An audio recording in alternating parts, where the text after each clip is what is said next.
नमस्कार दोस्तों। आज की वीडियो में हम आपके लिए लेकर आए हैं बच बारस की कहानी। तो आइए शुरू करते हैं। एक बार की बात है, एक गांव में एक राजा रहता था। वो बहुत ही धन संपदा वाला था। वो राजा बहुत ही धार्मिक प्रवृत्ति के थे। उनके एक बेटा और एक बहू भी थी। वो बहू भी बहुत धार्मिक प्रवृत्ति की थी और वो बहू हर बच बारस का व्रत करती थी और पूजा पाठ करती थी। एक बार उनके गांव में सूखा पड़ा और गांव के सभी लोग बूंद पानी के लिए भी तरसने लगे। उनके पीने का भी पानी नहीं था। तब उस राजा को जनता की चिंता होने लगी, तो उसने पानी की पूर्ति करने के लिए एक कुआं खुदवाया, परंतु उसको उसमें भी पानी नहीं आया।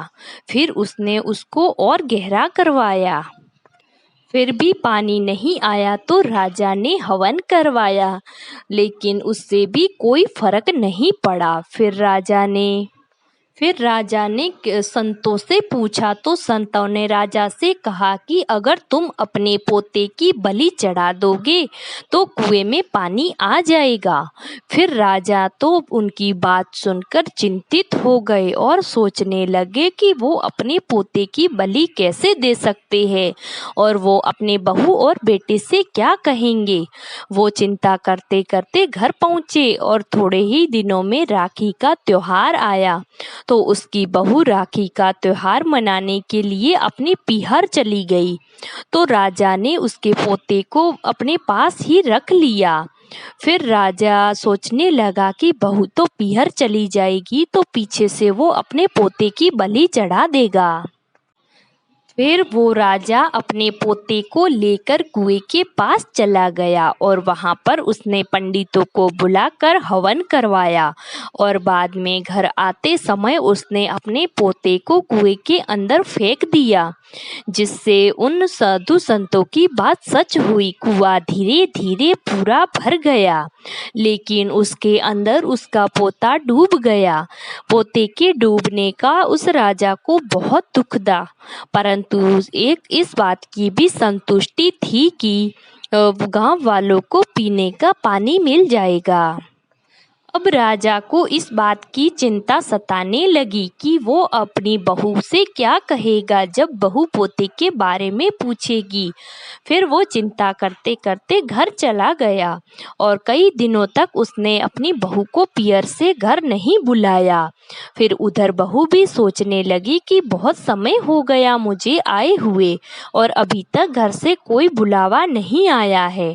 फिर वो ये सोचने लगी कि अब मैं खुद ही अपने घर चली जाती हूँ। फिर वो उस दिन बच बारस का व्रत था।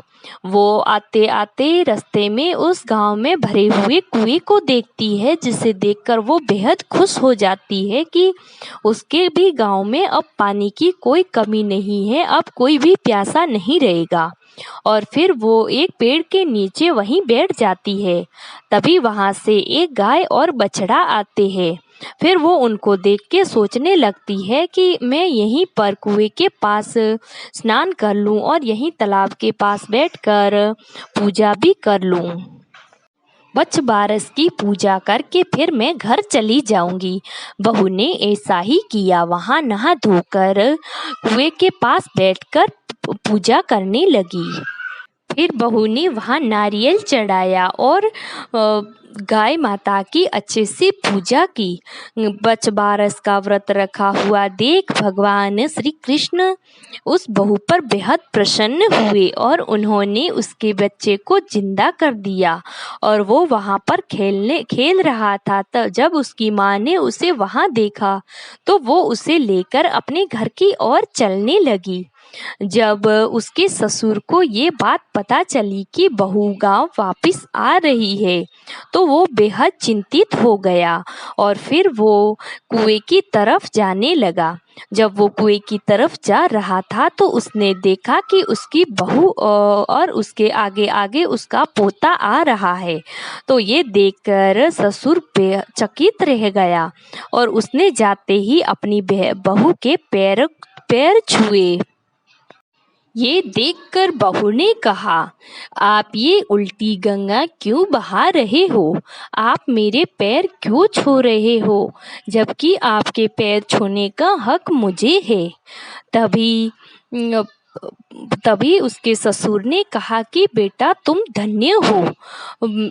फिर उसने अपने पोते की बलि की सारी कहानी अपनी बहू को सुनाई और कहा कि बेटा तुम्हारे बच बारस के व्रत के कारण ही हमारा पोता बच पाया है, नहीं तो मैंने तो उसको कुएं में फेंक दिया था।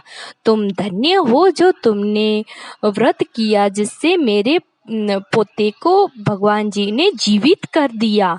फिर तभी से बच बारस की कहानी सुनी जाने लगी और अपने बच्चे की लंबी आयु के लिए बच बारस का व्रत किया जाने लगा। इस दिन हर माँ अपने बेटे की लंबी आयु के लिए अपने बेटे को तिलक करती है और उसे नारियल देती है और उस दिन बच बारस का व्रत करती है और गौ माता की बछड़े के साथ पूजा करती है।